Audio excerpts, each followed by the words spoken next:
All right, so we are back to finish off the end of this fish house slash club. I decided that around the side of the club, I would actually make the staircase to reflect a more urban environment, as it was kind of fitting and there's not a lot of space in the interior due to the compact nature of the city. So I was making the staircase that wraps around the building, kind of like a fire escape that you'd see.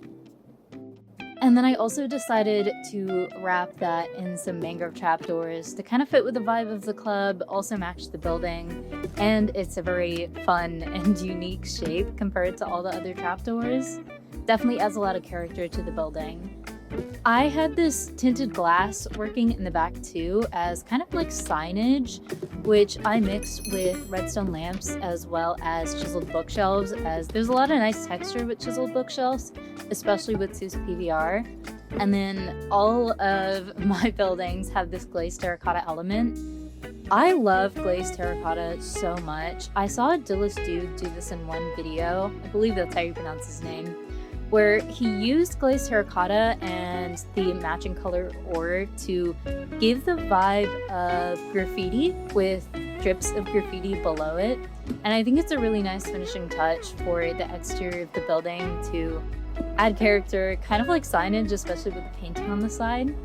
I'd almost originally planned this to be like a nightclub club, and I actually wound up ditching the idea because I had a lot of ideas floating around my head for how to do the floor of the nightclub. And I don't know if everybody else has this memory, but when you were little and you were creating like a club or like a dance floor in Minecraft, it would either be colored wool or like later it would be glowstone or frog lights. But the nether wasn't open at the time of me building this, so we didn't have any frog lights and all I had was the redstone lamps to work with. And I feel like it's not inherently the most nightclub floor block, so I went with this jazz club vibe instead, as more of a nicer way to sit down and enjoy your cocktails. And it really fits with the vibe of the server, considering I think it's a nice place to just sit down and talk with someone, especially if you have nothing to do. As I moved upwards with the building, I really wanted the stacked offset vibe that I've pretty much had with almost every single building thus far. I think it, again, fits with that verticality that comes with a lot of cyberpunk cities, as well as the red sandwiches the building really nicely, as the bottom floor is red as well. And I used the scaffolding instead as our interior staircase because there isn't a lot of space in the interior. And again, verticality, I feel like it's only right. I do prefer it, honestly, to ladders, as I think ladders are a little too Minecrafty. I know that sounds very odd to say. Ladders feel very low tech, whereas the scaffolding kind of feels more like an elevator without going through the hassle of putting a bubble column inside the building. And then the windows that I put up here are completely out of tinted glass, unlike the bottom floors, because I didn't want light to be let through these windows, especially considering this top floor is more of the clubby area and more of the area that you'd like quote unquote sit down and listen to music, although in practicality it's probably just a talk space for anybody who tends to visit.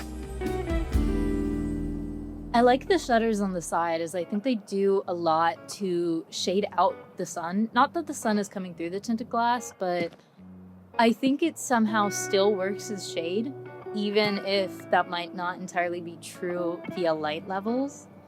And then for the dance floor, because I feel like I still had to include a dance floor, I did ores instead, which is a little bit less gaudy of a block and fits a little bit better with the more mature, buttoned up vibe that this club is in theory supposed to have, as well as the glowing and like the glinting particle effects from all of the ores are a really nice touch to be graphically interesting without being too much, especially with the Seuss PVR. I think it adds a lot to the flooring without being straight up glowstone and color wool.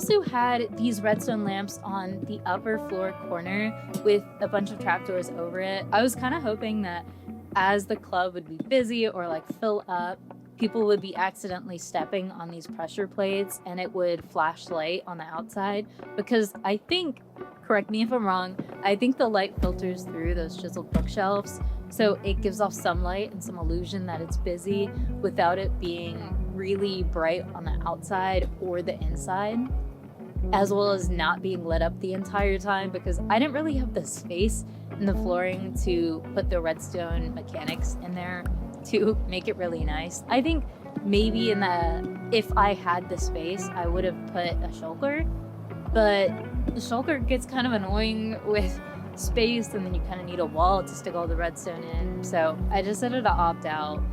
And every one of these roofs in Cyberpunk is going to be somewhat green to an extent, and I keep using the pale moss as it really gives off the vibe of concrete with it still being an organic block that you can place stuff on. So I did another combination of the grass and I think it's nether root. Not exactly sure what the block is called, but it's a way to make it kind of green without it being too much. And I think it's a kind of cyberpunky looking foliage.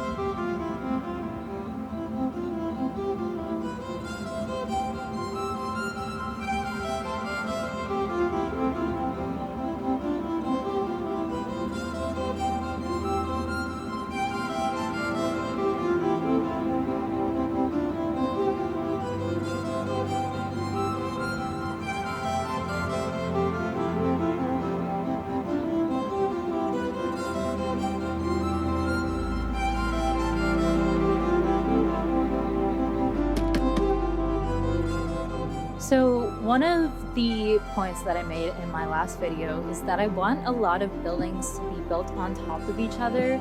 So this was the first step in that direction with this factory-like building.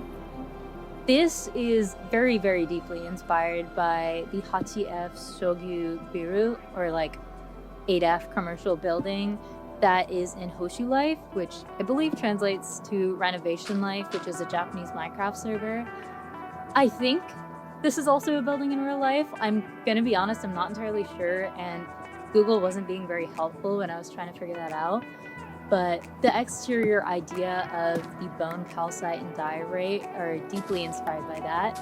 And I also wanted to include the river going through this. I believe Dai did this in one of his videos with a water treatment plant. I'm not entirely sure if I'm making that fact up, but I think the water element going into this garage space was a really interesting way to end the river and have it be like a reasonable start without being too overly logical or stemming from some kind of snow melt in the mountains. And then I also wanted a foliage up the sides to bring back some life in the city. It's very hard to give the illusion of life in a cyberpunk city, as Minecraft doesn't really have a lot of stuff you can do that with. I suppose you can do it with armor posing or armor stand posing, but that can cause a lot of lag, and sometimes too much is just too much of it.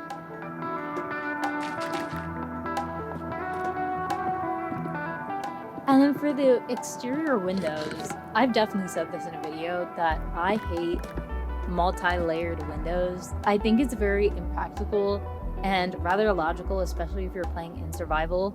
It takes up a lot of space, and it can sometimes look really ugly, especially from the inside, and I do not consider a building complete unless the inside's complete. But I went with an iron trapdoor and then a mixture of tinted glass, and I think it's light gray glass that gives it a little bit more depth and a little bit more intrigue. So for those of y'all who didn't know, I actually used to be an architecture student, which may be where my love of Minecraft building came from. But these are exterior fire-compliant stairwells, which are typically required to be constructed of non-combustible materials, and they must be open on at least one side to facilitate smoke dispersion. So I decided to include that element as kind of an homage and a very practical element to this building. I really did stop following the rules though, as the doors don't auto-close and don't have as much space near them as would be compliant. I want to say it's 35 square feet on the interior, which actually, that might be true considering Minecraft is in meters. But the stairwell also adds something graphically interesting to the outside as it overlaps with the train station, which I'm going to be entirely honest, was really annoying to build. None of it really made sense, especially as I was working down through the stairs, and I had to eat in a little bit to the very thick walls of the train station in order to get it to work out in the end. But none of the train station on the inside got harmed, so it was really only the outside that made a difference.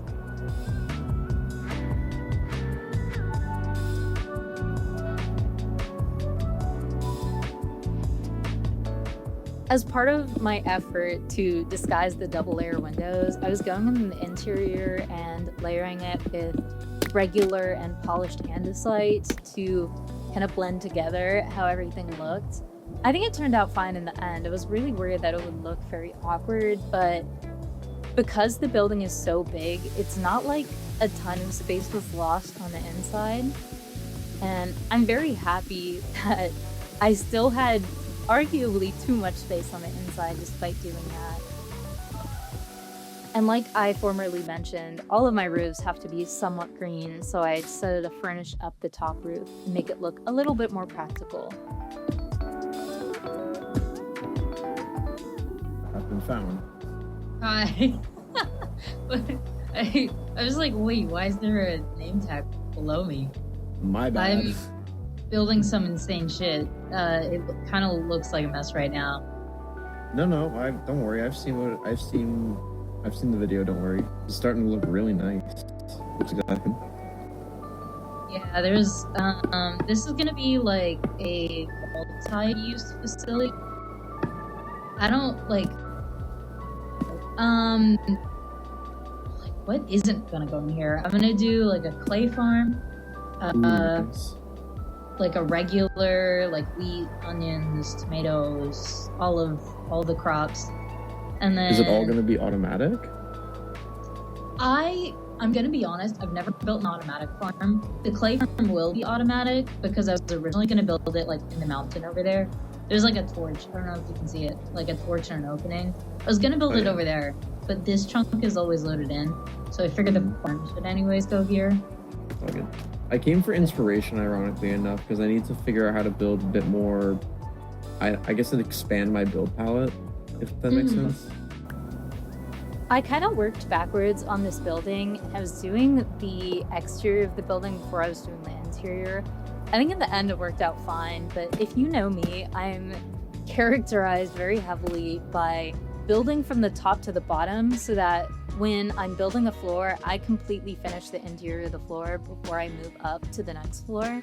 I'll definitely be doing that in the future. This was just a very weird exception, and building the interior wasn't the most fun nor engaging thing per se. Like I said earlier in the very bad audio quality, I apologize.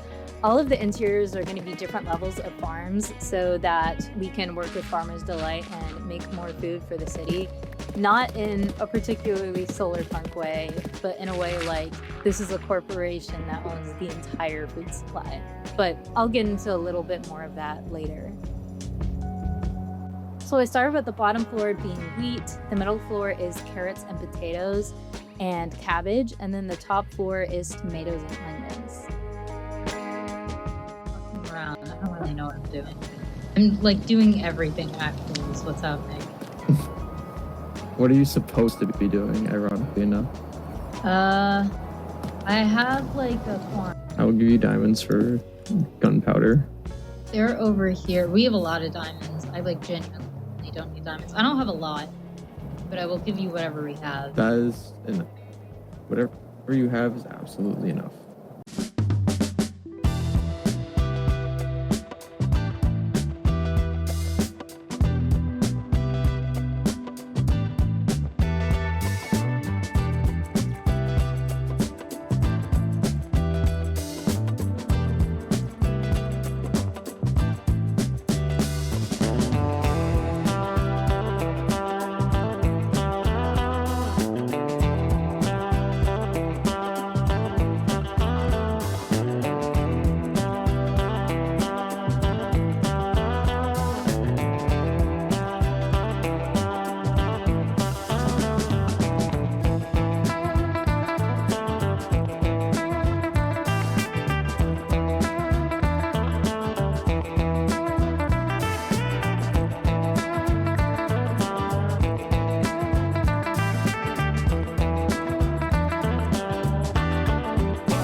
people anymore. Oh my god. Oh, Just Brian. Hello. you got a Jesus turret. Christ. Oh my god. Yeah, I'll show you. Uh, So over here it is the lumber mill, gun shop, liquor shop, and the like it's town board kind of thing. So it kind of explains a little bit about the town that you're in. So Oh, this is cool. the town of Drywood. Like we have the plan is to have 3 different towns. There's the town of Drywood, which is what you're in. Then there's going to be Goldstone, as well as Tumblebee, which is like the bank town. Wait, so is this Drywood or something? This is Drywood. Oh, okay. Wait, everything's created. Is everything like soft? But leather shop is the only one that's truly functional. He's Pico. Oh, is Pico the dog?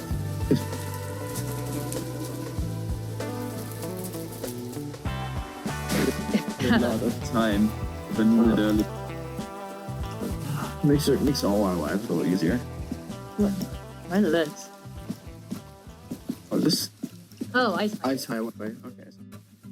Now that I'm back from that adventure, as part of the interior of this building, partially to fill up a little bit of space, and also because I thought it would be a good world building element, is a half-built train that is obviously inspired by the previous train that I made that is part of the actual train station. And I wanted the back of this to be kind of unconstructed and not finished, and in a different color palette to perhaps resemble a different line. I think part of me was also thinking that maybe if we really need it down the line, I can convert this into an actual train, and then these train tracks can continue out the side of the building if we need to move it to another city. But I'm not entirely convinced that there are any cities in that direction, so it doesn't really need to be done. I also had this automatic bone meal farm, which is inspired by Mortings. I originally built this in a different spot in the building on the exterior wall, as I thought it was really nice and like compact way to funnel the bone meal chute all the way down into the bone meal farm. But I, of course, did not watch the video all the way to the end, and there was a line of redstone on the top, which did not allow me to put it on the exterior of the building, and it had to go on an interior wall of the building parallel to it instead of inside the wall, if that makes sense.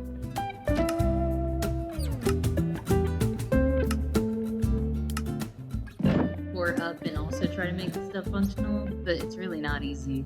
You know, you have colored fences now. Colored fence. What? Canvas ones, they're called. They're small. Oh yeah. I think that's. I saw your ads in the train station. I think that would look better if you made it colored. Wait, what? Oh yeah. Oh, your little sign. That would be good in that part. But I think as I spread them amongst the city, I don't have a lot of cups right now, but once I spread them amongst the city, I'm gonna like add a lot more Yeah. different colored stuff.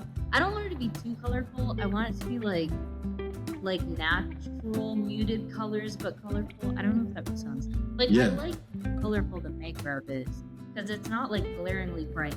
It's good color. That's a good What idea.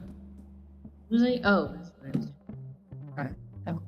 But yeah, there's a lot to do. I have to finish like the whole other half of this building, but I don't have enough Yeah. dollars to do so. You know what you should do? So it's like those peaks. Oh, that's a good idea. I wanted to do like a statue or do I can't do that. Oh, we have a beach. Oh my god. On the exterior of this building on the east side, I decided to tack on an amethyst shop, kind of fitting with colors using lapis ore and light blue terracotta. And this is also for tinted glass. We had a lot of amethyst geodes or amethyst crystals below us, so they're very easy to farm because, again, they're in the same chunk that we've loaded in all the time. And I figured it would be a nice way to have a profitable and actual useful shop to everybody on the server. I think over time I need to stock it up a little bit more because we don't have the most stock, considering I absolutely love using tinted glass at the moment, especially on the exterior of the shop to fit with the vibe and the use case.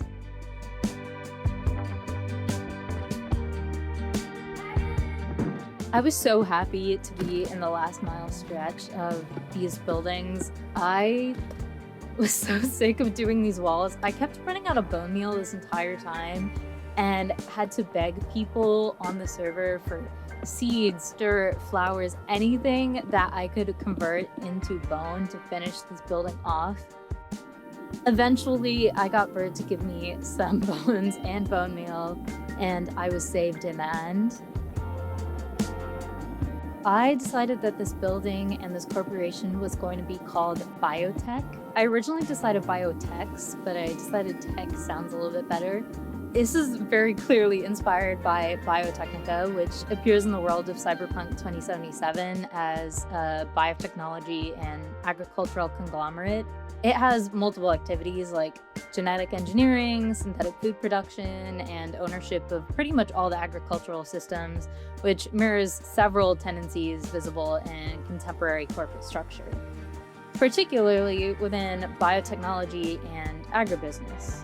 One very clear parallel is the vertical integration in food production. So Biotechnica develops genetically modified crops, it manages the production, and it controls all the distribution in channels like All Foods. Real-world agricultural biotechnology firms operate in a somewhat similar manner. Corporations such as Monsanto, which is now owned by Bayer, develop genetically modified seeds that are patented and licensed to farmers. Farmers need to purchase these seeds each season rather than saving them, which creates an ongoing corporate dependency embedded within the agricultural supply chain. Biotechnica obviously exaggerates this model by controlling entire ecosystems of food production rather than just the seeds or the chemicals. The parallels, therefore, lie less in any single company in real world and more in structural tendencies within the modern biotechnology sector.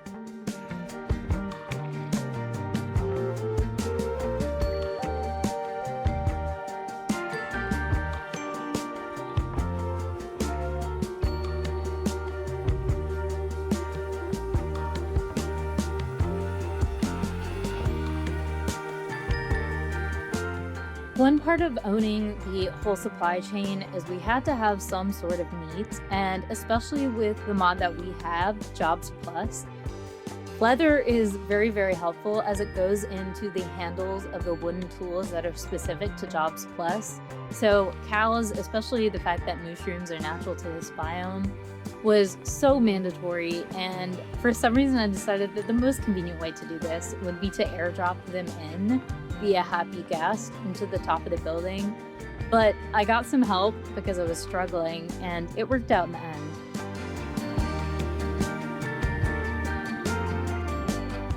I have a hole.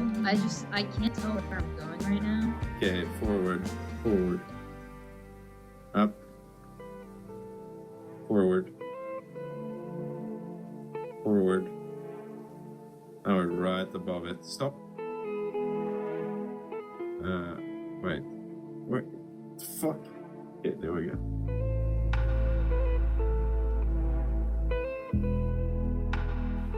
Come on.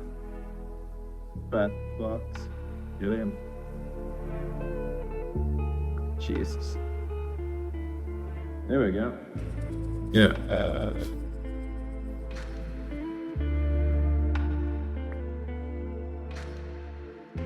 In Cyberpunk 2077, the koi holograms that appear in our Corpo Plaza are not really tied to a specific quest or narrative event, but they function primarily as environmental storytelling, especially tied to corporate branding and the game's broader aesthetic language.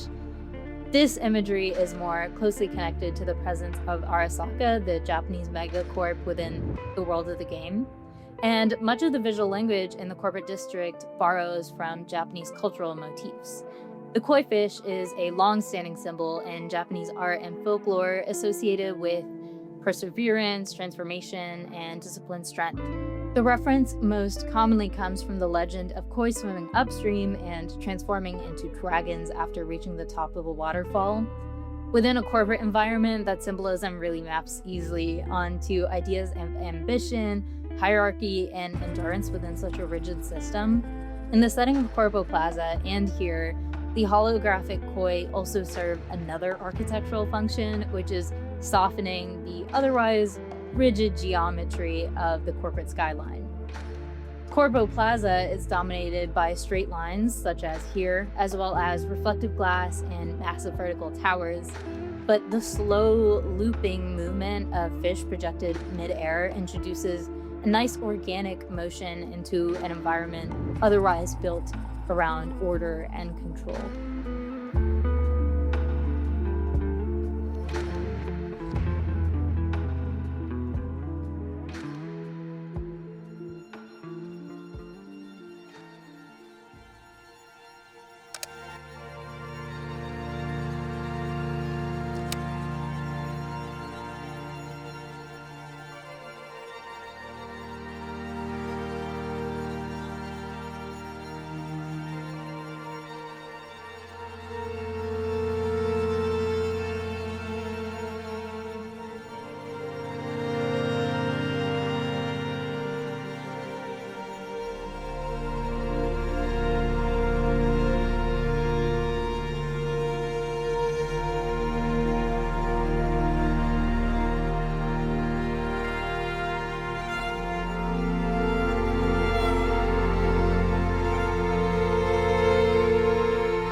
You are alive.